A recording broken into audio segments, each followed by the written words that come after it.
Hello and welcome to Where the Living Room Used to Be, a podcast about Rhode Island's music scene.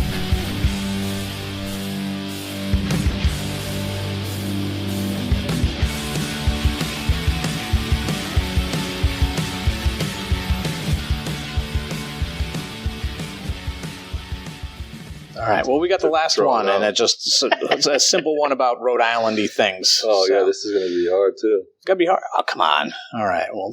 Pizza. Well, I have to talk about pizza, right? Yeah. Right. That's hard, man. Yeah. People take their pizza serious. I know. All right. RI5 with Aaron Jaehnig. What is or was your favorite Rhode Island record store, and why? Fast Forward. Why is that? Just for those moments where you realize there's a larger world outside of what you thought the world was previously. Yeah. And that was and I have spent so much time just like flipping, whatever, strawberries, coconuts, whatever the store was, of any record store is fine with me. You know what I mean? Whatever the one in the Warwick Mall was, whatever the one in the Rhode Island Mall was, whatever, I would spend hours just like looking to see what was there, seeing what was there, or wondering what that band sounded like, or looking for the thing you heard of, you read about, and you couldn't just click up your, I don't want to say Spotify because I'm one of those weirdos that uses Tidal, but you can't just pull up any. Do you use Tidal? Sometimes, yeah. I'm just very anti-Spotify. But yeah, no, Tidal's good. You can't just pull up anything at your fingertips now. It was that the fun of just being like, I wonder what that sounds like, and not being able to just know it. You know what I mean? And seeing the names and the covers and the whatever. I mean, I spent so much time of my life just like. Yeah, that's why like a lot of those comps back in the day were always important, or magazines would send them out, and I'd find a new band that way or whatever else it was, because it wasn't just like, well, let me just check out this 10-second clip and see what they sound like. You had to. It was a gamble if you bought a record. Be like, I hope this is like the cover is cool, or they did something different with the printing on it or something like that. Yeah, right. So. Yeah, I mean that was how I. Just it seems silly to say now because they're such an epically huge band, but it was like back then I would get my Rolling Stone magazine every month and read it all, and they started running those, and this is way before anybody cared or knew who they were, and I'm still not sure how this happened. The Dickie Barrett Boston's Converse commercials that were running in Rolling Stone like long before anybody really cared or knew who the Boston's were. Yeah, it was totally they're bizarre. Still like on Tang Records or whatever. Yeah, and I remember this has got to be, these guys look weird as hell in these plaid suits and these Converse All-Stars, and they're in Rolling Stone magazine, but I can't find their record anywhere. Yeah. Like, you couldn't go to Strawberries and get a Boston cassette at that time, but they're like, you're seeing the ad in Rolling Stone every month, and I was like, what is this? You know what I mean? And then, my friend Jeremy, rest in peace, taught me, my silly Warwick suburban dude. I mean, it seems so silly to say this now too, but he showed me how to take the bus to Thayer Street, which is like one of those moments that what would have happened if Jeremy didn't say, hey, you ever been to Thayer Street? Let's take the bus, which was two things that I never had done at 14 years old or whatever. Yeah. It was like, you take it for granted, and then now all of a sudden we're going through that tunnel from Kennedy Plaza up to Thayer Street, and you're like, and this is the early 90s. There's Lunacy and In Your Ear and Goldies and Fast Forward and Tom's Tracks and that jazz shop that was in the corner that turned into a T-Lux, and there was a Strawberries there for a while too. Okay. And it's like, wait, there's 7 record stores on the street? Yeah. And it was like, but the one that really had the stuff that really blew my mind, because it was, the stuff that didn't even make it into whatever music magazine or zine you could find in the suburbs in the early 90s. was like, you've got this whole record store and Fast Forward full of vinyl, but it's not old vinyl, because I would spin out my 60s and 70s vinyl and Monkees records I got at the flea market and stuff. But modern vinyl was a punk thing then, right? I mean, compared to the proliferation of vinyl now. Yeah. You know, and so to walk into Fast Forward, this is a really long answer to a short question, but to walk into Fast Forward amongst all those record stores, that was the spot that still, I just walked through 6 record stores and saw all this stuff, and then you still have one more that's going to blow your mind because you've never seen any of this stuff anywhere else before. You know what I mean? That was, to me, that was the record store that really opened up my mind even more, or made available to me the stuff that I hoped to listen to. You know what I mean? That you couldn't really. Going to Strawberries on Post Road in North Kingstown wasn't going to pull off, you know? Yeah. Cool. So Fast Forward. That's my answer. You can just edit out the rest. I won't do that. But, yeah. What is your favorite drink that's tied to the state? Plain. I hate that I even have to say this.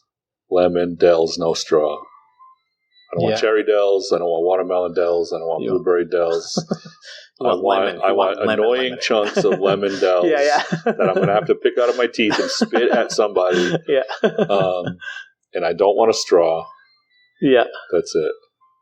Yeah, so that's like true Rhode Islander, no straw. No I can do a better job of teaching my kids that, though. Like, like on the other side of that, I'm trying to present that to them. It's no, it doesn't work. Mike, I tried, and it's a little bit hard. Can I get a half mango, half watermelon? Oh, come on. We want lemon, and we want chunks, and we want to spit them at you. Yeah. That's it. That's got to be. Now I'm like, I spent, my first job was at Newport Creamery. So a lot of awful waffles in your life? You know what? And the awful waffles is a scam. And just milk, right? Ice milk, which I still already. I worked at Newport Creamery. I scooped probably thousands of awful waffles, and I'm still not entirely sure what ice milk is. It's just, that's what the 5-gallon tub just says, ice milk, and it's just this like plain frozen milky substance, and then you just squirt sugar syrup on it. It's like the awful waffle is not the invention people think it is. It's like the lazy man's milkshake or cabinet, you know what I mean? It's like we're just taking flavored frozen milk goop and then squirting sugar syrup on it. I'd much rather have ice cream. Like, give me the cabinet. Except Newport Creamery was even weirder because most people in Rhode Island think a cabinet is a milkshake. Well, it is, but then the milkshake, if you ordered a milkshake, like back in the day in Newport Creamery, even in the early 90s when I started working there, a milkshake was just milk and syrup. Okay. If you wanted, the cabinet had the ice cream in it. Okay. Yeah. Anyway, a coffee cabinet is up there with Dells, but I'm sticking to my original answer. Dells. Dells, all right. Yeah. Cool. But only the lemon. Perfect. Do you have any cool drinks here at Wes's that you're going to shout out? Shout them out. I mean, we have this coquito-based espresso martini that is particularly tasty. We got some cool sangrias, some whiskey and moonshine punches, you know, stuff that goes with barbecue, smoky. We have a smoky mezcal old-fashioned to kind of go along with the barbecue theme, too. Cool. Sarah put together a really great drink menu. Nice. Yeah, there's some fun stuff on there. Cool. What is your favorite place in Rhode Island? It's not going to just be like where you like to hang out, you know, a certain neighborhood or city or town or... You know, I just moved back to the burbs after 25 years in Providence. It's really weird. But because of the nostalgia from my childhood, it's actually, and I made fun of sea shanty bands earlier, but actually one of my favorite memories of my youth was going to see the Wickford Express at the North Kingstown Public Library. They were like a sea shanty band in the 80s. Wow, okay. And as I would endlessly spin my parents' Clancy Brothers and Tommy Makem records. So I had a proclivity for sea shanties. Anyway, the North Kingstown Public Library is now, because now that I've moved to back down there and live in North Kingstown, and can take my kids to that same place that I spent so much time in as a kid. That's like, that's definitely one of my favorite places in Rhode Island. That's cool. Yeah, to like have so many strong memories from being there as a kid, but also being able to build. My daughter and I just like sat on some chairs the other day and randomly picked up books and just like stared at each other and then talked and then read books and then looked for more books and then, building new memories with the same library. It's been pretty cool. I surprised myself by giving that answer, but no, that's awesome. I love it. I think it's true. Yeah. That's definitely up there. Cool. What is your favorite Rhode Island pizza? Tommy's Chalkstone Avenue. Yeah. Everyone, and I haven't been to the one in Cranston, and everybody tells me it's just as good or better. It's even better than what Tommy's at the end. I was like, I don't know. Even when Tommy's Pizza was bad, it was still Tommy's Pizza. Yeah. That was my spot. There was probably a 5-year stretch where Cecilia's delivered to the living room every single night for 5 years, at least one time. Wow, okay.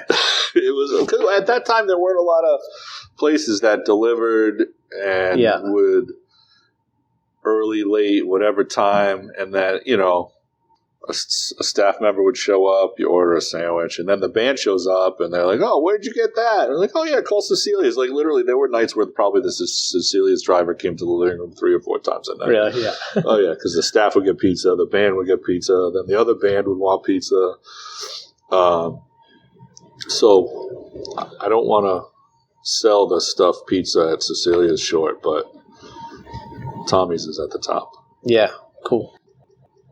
What do you do now, though? Well, now, I've been going, not the annoying Filippo's on Main Street in East Greenwich, but the original Filippo's Pizza on Tenron Road in North Kingstown is pretty good.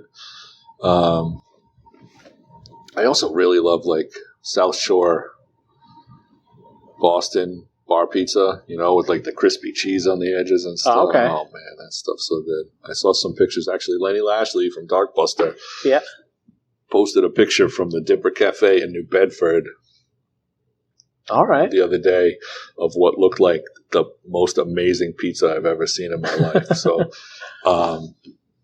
but yeah, no, the Filippo's on Tenron Road in North Kingstown is pretty good. If you're ever down that way. That's where we've been going to lately. After Tommy's closed,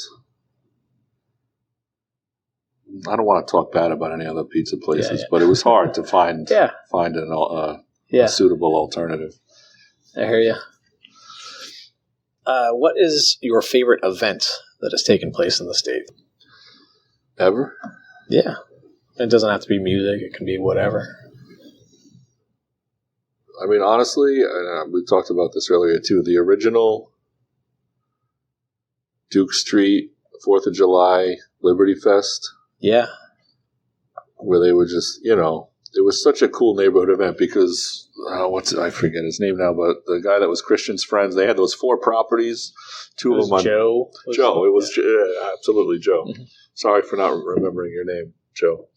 He had those 4 properties, 2 of them on Duke Street and the other 2, the backyards all adjoined. But it wasn't just like a backyard party. That whole street, that whole neighborhood, they'd block off the thing. They'd have bouncy houses and whatever else. They'd roast a pig. And it was just like the most amazing music. I remember, man, there was an Eyesore set. I may or may not have eaten a couple mushroom caps or something. I don't know. This is a long time ago. There was like the eyesores started playing, and like it started thundering, and there was a little rain, and I don't know, man. The energy and the music, you know, like I said, John McCauley is sitting playing stuff at 17 years old, you know, and you go, man. It seemed like every cool band in Providence would just show up and play in that backyard. You know, White Mice, of course. And it was cool when it moved down the street, and then it eventually moved to Dusk, maybe. You know, no, not to throw any shade at either of the later incarnations of Liberty Fest, but the few years that it was on Duke Street there, man, that was the coolest party of the year every time. Yeah, that was definitely a different thing. It felt like something special, and like just the DIY-ness of it. And it was cool. That was always my favorite day of the year.